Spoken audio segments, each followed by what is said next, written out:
So back in March, State University of New York trustees took a very controversial vote which would close down the ARC Community Charter School existing in the city of Troy. Charter schools across the state are only licensed to operate for fixed terms, after which they must have their charter renewed. But the ARC Community Charter School is challenging this decision, filing a lawsuit that they hope can keep the school open and have ramifications throughout the state. Oral arguments in this case took place earlier today. Joining me now to discuss this is Stephen Axelrod. He is the chair of the ARC Schools Board of Trustees. Welcome to Capitol tonight. Thank you. So how did it go? We felt it went well. The judge seemed very focused on our arguments. He is going to rule shortly, he said, and we are very hopeful.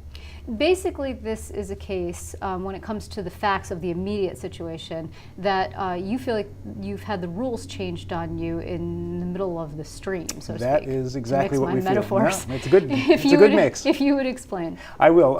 In the last 5 years during our charter period, there have been 3 different testing regimens in New York State. We sign on at the beginning of a charter period, promise certain accountability. We will be held to 75% of our students have to be proficient in ELA and math, for example, and then it's based on the assumption that there is not a moving target. Right. That 75% is 75%, and what's happened is 3 times there have been 3 different regimens in that 5-year period, including the Common Core, which was the testing on the Common Core last year, which was the last year of our accountability period, which everyone in the state knows was a very, very different test. The scores were across the state significantly lower, and we believe that those scores are being used to close us now. So is there some reason why you think in particular you're being singled out for this? Because you would be the first school subjected to this kind of treatment. We think there are a number of reasons. I think in one sense, we don't fit the model that the state seems to be promoting for charter schools.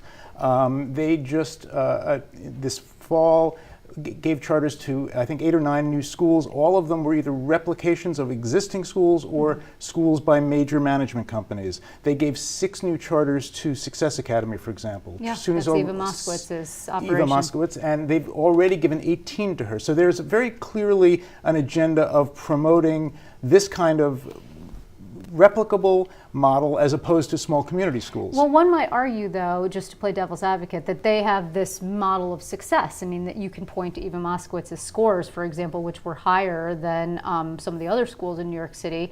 That was higher than Scarsdale. So that was the crux of the whole argument when she had a fight with Mayor de Blasio about the co-location issue.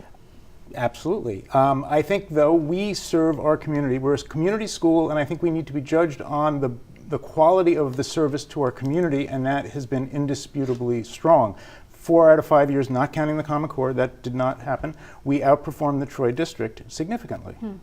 We also significantly, 5 out of 5 years, outperformed the district school to which most of our kids will go back if we are closed. So how much significantly lower were the scores that the officials are now trying to use to shut you down? How much lower than the prior year? Right. Oh, they were enormously lower. They were, under 10% versus over 70%. But isn't it interesting, though, because SED, which of course is not necessarily making a decision here, right? I mean, the not charters, making a decision at all. The charters are different, but SED does govern all schools. They issue charters, and SUNY issues charters. Right. So the question is this: they're saying, particularly the commissioner, Common Core isn't. Everyone's going to be held harmless from Common Core. The agreement between the unions and the officials and the governor is that the kids won't have pass-fail decisions made on their test results, et cetera. We're still waiting to see what happens with the teachers, obviously. But why is it that a charter school would be held to a different standard?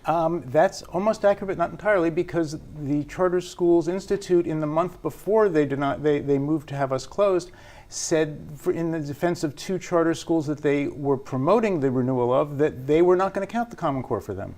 And yet they turned around and clearly counted it for us. So what will it mean if you're not successful here? I mean, what kind of precedent, or if you are, what kind of precedent does it set? Well, I think it says that there is a place in New York State, in the charter school movement, for schools that are focused on the poorest of our students, on the students that are traditionally underserved in the New York State districts. But you're a lower percentage in the universe of charter schools. The community-based schools, such as you're describing, are actually smaller percentage than the others that are being promoted by the state. Well, but it's going from a small percentage to no percentage. how many others are there other than you? There are a good handful in New York City. There are a good handful, but there are very, very few other than us statewide. There's one in Buffalo we know of. There are others around, but it's a small. It's a movement that never quite caught fire, sadly. Mm-hmm. But it's still a very valid movement and a valid use of the charter school law. How do you think the experience that you're having right now sort of lines up with the governor's full-throated support for charter schools when we were having the budget discussions? I mean, this seems to be something where you would appeal to the governor and he would come and champion your cause. I mean, if he's listening, we would appreciate his support. But doesn't he control this board, technically speaking? He appoints 15 of the 18 board members, but I don't know more than that. We would welcome his support.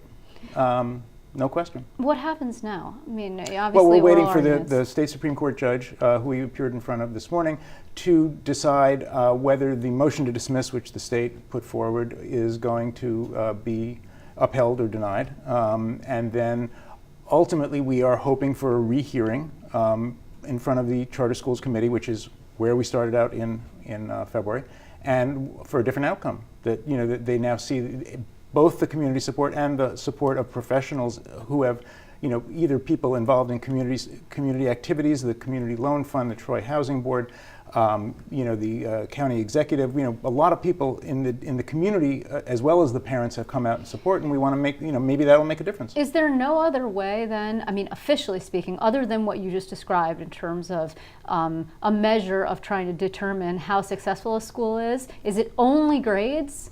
They claim that it's not only grades, but they refuse to explain how they're even using the grades. They basically say that on subsequent renewals, which is renewals after the initial term when you're up and running, that grades are the overwhelming factor in renewal decisions. And nothing else is taken into account? Very, very little would be taken into account, and then only if the grades are strong. They will not, if the grades are weak, they will not renew. How far are you guys willing to go in this legal battle? We're willing to go all the way. And what does that mean? Well, as far as we can go. At some point, we certainly appeal any setbacks. Unfortunately, the school closes at the end of June. If we don't have a charter or a court willing to suspend their non-renewal, we will ultimately have to stop functioning. And the kids will subsequently be? They will be sent back to failing local district schools. Interesting. Well, we will obviously be following this because it's happening in our own backyard, but as I mentioned, it does have implications that are wider, particularly against this backdrop of the charter school movement that has sort of risen, if you will, right. Thanks to the governor and also to Mayor de Blasio, but yes, for different reasons. And it's a movement that does a lot of great work, a lot of great schools. I thank you very much for coming here, Mr. Axelrod. Thanks.